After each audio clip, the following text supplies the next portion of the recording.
the time has come.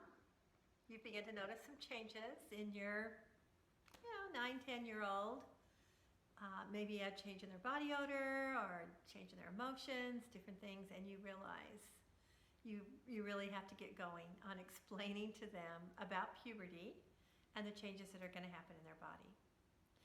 But you're feeling anxious about that. Maybe nobody explained it to you.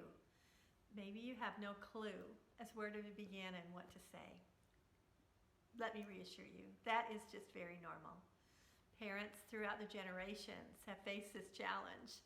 And I don't know in the past if we've done a very good job of it, but I really want to make a difference now and for the future, and especially for your child. So I've organized everything for you.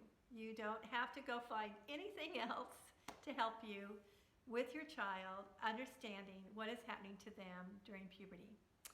Just go to my website, anatomyforkids.com, and you're going to find books. You're going to find small topics of information you can use. You're going to find 7-minute chats there that help you organize little discussions with your kids. It's all there.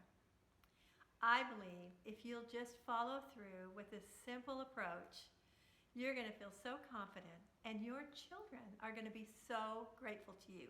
Now, they're probably not going to say it at the time because, you don't do that during puberty. But when they look back, they're going to say, my parents really made sure I understood what I needed to know, and I'm grateful to them for that.